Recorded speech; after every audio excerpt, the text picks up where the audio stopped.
चमकपुर गांव का होनहार गोपाल। चमकपुर गांव में गोपाल नाम का एक होशियार और मेहनती लड़का रहता था। वह बहुत ईमानदार और दयालु था। उसके माता पिता किसान थे और गोपाल भी खेतों में उनका हाथ बटाता था। लेकिन उसके मन में हमेशा कुछ बड़ा करने की इच्छा थी। गांव के लोग उसे बहुत पसंद करते थे क्योंकि वह सबकी मदद करता था।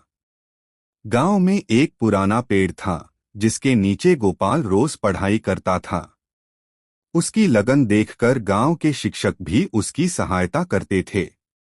एक दिन गांव में राजा के दूत आए और उन्होंने घोषणा की कि जो भी सबसे बुद्धिमान और समझदार होगा उसे राजदरबार में नौकरी मिलेगी। गोपाल ने यह सुना और परीक्षा देने के लिए शहर गया। उसने अपनी चतुराई और ज्ञान से राजा को प्रभावित कर दिया। राजा ने उसे अपने दरबार में महत्वपूर्ण पद दे दिया। गोपाल की सफलता से पूरा गांव खुश था।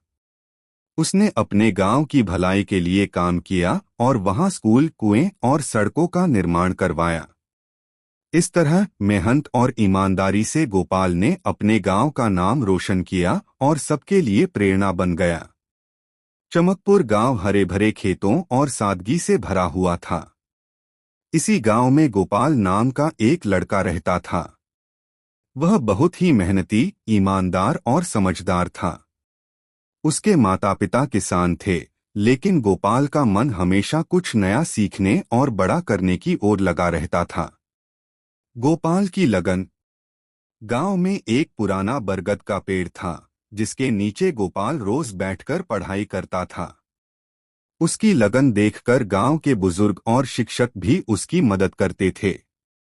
उसके दोस्त जब खेलते तब भी गोपाल किताबों में डूबा रहता।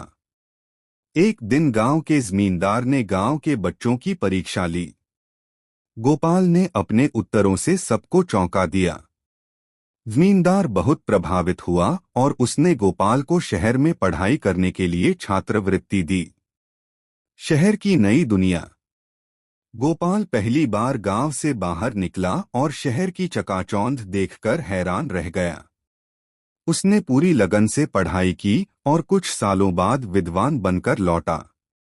जब वह गांव लौटा तो उसने देखा कि गांव में अब भी गरीबी और अशिक्षा फैली हुई थी। उसने ठान लिया कि वह अपने गांव के लोगों की जिंदगी बदलेगा। गांव की तरक्की।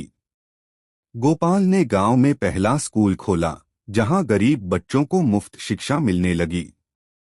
उसने गांव में एक तालाब खुदवाया ताकि पानी की समस्या दूर हो सके। धीरे धीरे उसकी मेहनत से गांव में बदलाव आने लगा। राजा तक गोपाल की बुद्धिमत्ता और दयालुता की कहानी पहुंची। राजा ने उसे दरबार में बुलाया और उसे अपने सलाहकारों में शामिल कर लिया। गोपाल ने न केवल अपने गांव बल्कि पूरे राज्य की भलाई के लिए काम किया। प्रेरणा बनी गोपाल की कहानी। गोपाल की मेहनत और ईमानदारी से गांव चमकपुर, जो पहले एक साधारण गांव था, अब एक समृद्ध गांव बन चुका था। उसकी कहानी हर किसी के लिए प्रेरणा बन गई। बच्चों को यह सिखाया जाने लगा कि मेहनत, ईमानदारी और शिक्षा से कुछ भी संभव है। जहां चाह वहां राह। गोपाल की कहानी इसी कहावत को सच कर दिखाती है।